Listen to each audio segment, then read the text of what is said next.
Hello, Rick Ardito here from DBAT Paradise, and I just wanted to give a quick presentation on the difference between different types of baseball and softball bats. Baseball and softball bat standards govern the materials, dimensions, and performance characteristics of bats used in these sports, and these standards ensure fair play and player safety. So starting out with baseball bats, they're typically made of wood, metal, or composite materials.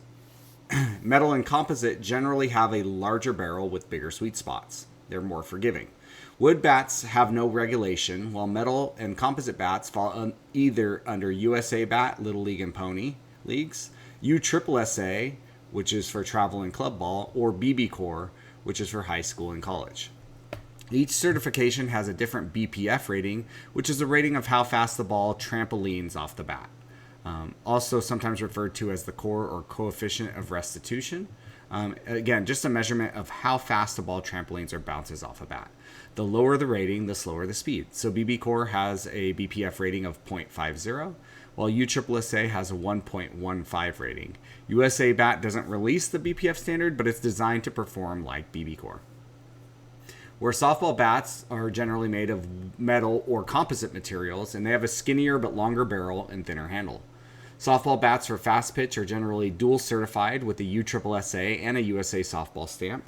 And all of the certifications are essentially BPF 1.20. You do, however, have to make sure that the league or organization that you're playing in, that the bat that you choose includes a stamp that is required by that league. Slow pitch bats are certified by USA Softball, ASA Softball, NSA, or USSSA. These all generally measure at BPF 1.20. However, different leagues may require different certifications. Check the bat for the required stamp. So drop weights are basically just a measurement of how the difference between the length and the weight of the bat. For example, a 32-inch bat with a drop 10 rating would be 22 ounces. So when you see the drop, you just take the length minus that number, and that gives you the weight of the bat. Generally speaking, for baseball bats, your drop 10, 8, and 5 are USA Bat or USSSA bat standards, whereas all drop 3s are BB Core standards. Now, there are additional lighter bats down to drop 12. I think I maybe have even seen drop 13 bats. These are generally USA or USSSA, and they're legal for Little League and Pony League play, depending on the age division. And the same goes for USSSA travel and club ball organizations.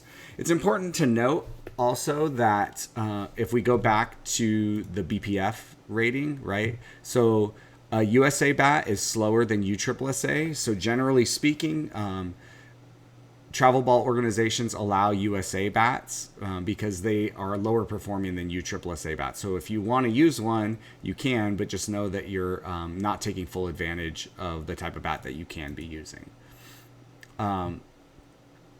So again, Little League and Pony allow USA bat at any drop rate through the 12U Majors Division. Any drop weight, starting at 13U leagues 13U leagues, players must use the BB Core standard, which is all drop 3 for Pony and Little League. Travel ball requires drop 8 or lower for 13U, except some elite divisions requiring drop 5 or lower. Most 14U travel ball is drop 5 or lower, while 15U and up is BB Core, which is drop 3. So you just have to know what your league requires. Sometimes parents don't know this, so it's good to have a general idea of how this works. And then softball bats, there's different levels of play. Do not limit drop weight that can be used for fast pitch softball. Any drop weight is legal as long as the bat has a required certification stamp. Slow pitch is league specific. Players should know what kind of bat they need. Slow pitch bats are generally not stated in terms of drop weight, but simply overall weight, such as 26 ounces.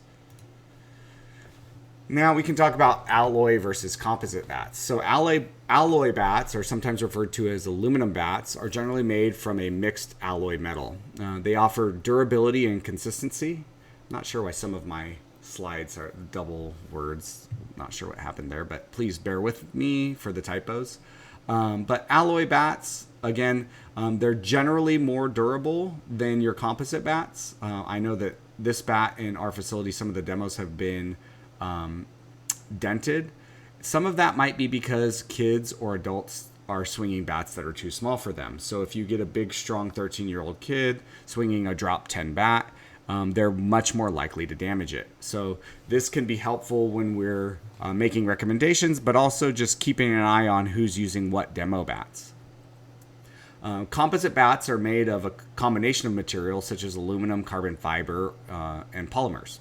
They offer a lighter swing weight and generally more pop and bigger sweet spots than aluminum bats. This is so weird. It's like every line switch, it doubled my words. They are, however, more susceptible to breakage and are not recommended for cold weather use due to the fibers becoming more fragile in cold weather. So these bats are bats like the Hypefire, the Icon, both BB Core and USSSA, the ADV 360. These bats, again, a lot of times when you look at them, the barrels look bigger because the materials can be lighter. They can offer these bigger barrels, larger sweet spots. These are going to be the highest performing bats in general terms. But again, they can be more fragile and really aren't recommended for use in lower temperatures, like under 60 degrees. One-piece versus two-piece bat. So a one-piece bat is... they have a single solid construction, and they're known for their durability and consistency. So these bats, a lot of these bats are not bats we carry. In fact, there's a couple, 3 DeMarini bats, a couple of Louisville Slugger bats, and then the Rawlings Icon. The Rawlings Icon is a two-piece bat. You notice the handle has a connecting piece to the barrel right about here. So they're two separate pieces, whereas, for example, this Louisville Slugger Atlas is a one-piece construction, similar to this Rawlings Mach AI, or like the 5150 or the Mav 1. All those BB Core bats, those are one-piece bats, whereas two-piece bats like the Rawlings Icon, the Hypefire with its connecting piece. Again, these two-piece bats, they have a separate barrel and handle that are connected by that connecting piece. And they offer more flexibility and power, but may be less durable. So that flexibility offers a little bit more whip of the barrel, so you can essentially get a little bit more bat speed and then get higher performance out of that bat. So advantages and disadvantages of different types of bats. So alloy has consistent feel and durability. However, they can be heavier and they can be less pop. Another thing is they can offer more feedback or vibration to the user. So they can sting the hands worse on mishits, especially one piece, right? Composite bats, they're lighter weight with more pop. However, they can be less durable and they're generally more expensive. So it depends on the type of play and what they're using it for and their budget.